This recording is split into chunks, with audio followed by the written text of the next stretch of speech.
You wake up in the morning to the sound of your alarm. You yawn, stretch your muscles, and get out of the bed. Perhaps the first thing you do is make some breakfast, or maybe you'd rather go take a shower. But I'm pretty sure that at some point, at least on some days, most of us need to open our wardrobes. And we're all thinking the same things. What jeans should I wear today? Does this shirt go with those pants? Why do I have a closet full of clothes, but nothing to wear? But in between those $10 t-shirts and jeans lies a truth that not many of us really even think about. Because all too often, the person who made those clothes is an underprivileged and underpaid textile factory worker working for a big corporation that makes all the profit. Now, I don't want this to sound judgmental. I don't blame you for not thinking about these things, because for the longest time, I didn't think about them either. Shopping was even kind of like a hobby for me at one point. I'd go to the mall with my friends after school and seek out what new trends were popping up. But it's shameful to admit how many of the clothes that I bought just ended up buried away in my closets, and I never really ended up wearing them.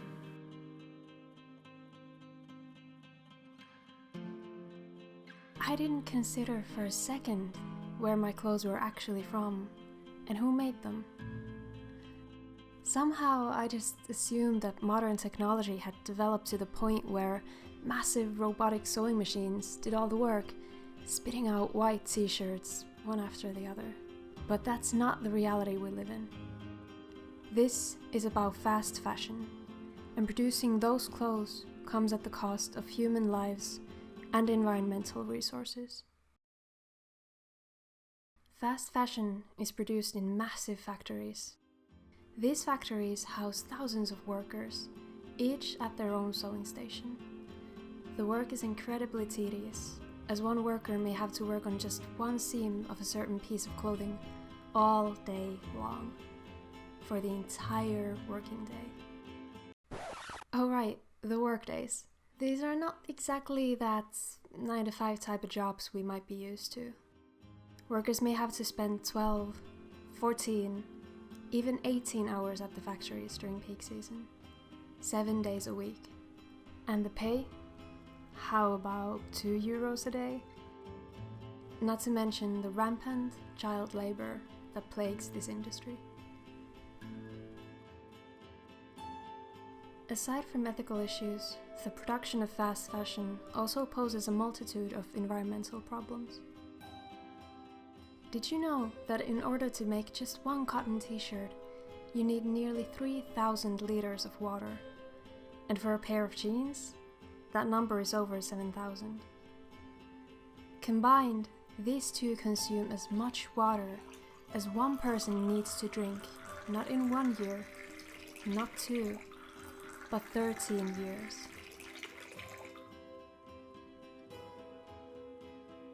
Part of the problem lies within the clothes themselves. Cheap clothes are often made from cheap materials, such as polyester, which releases microplastics into the water each time you wash that item.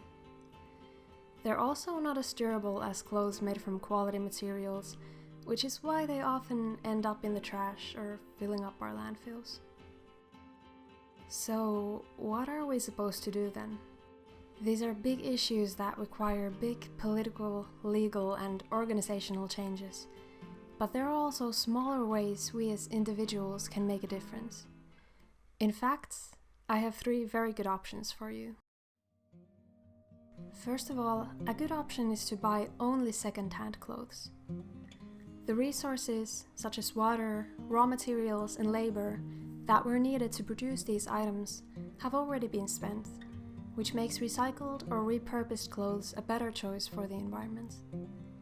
Plus, as the clothes are being resold, the money doesn't end up in the pockets of the big corporations that started this whole mess in the first place.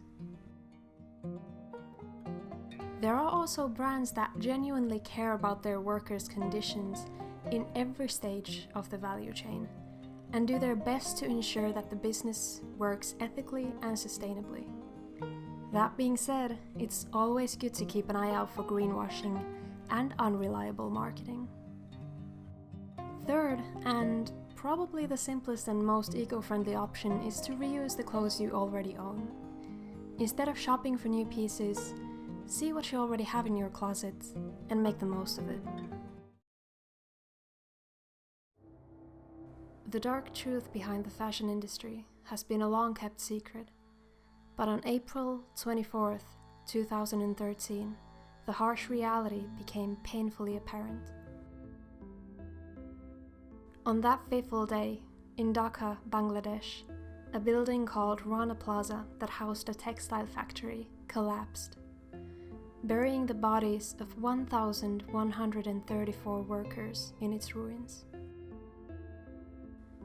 These were the workers whose clothes had ended up in shops like Benetton, Mango, and Primark.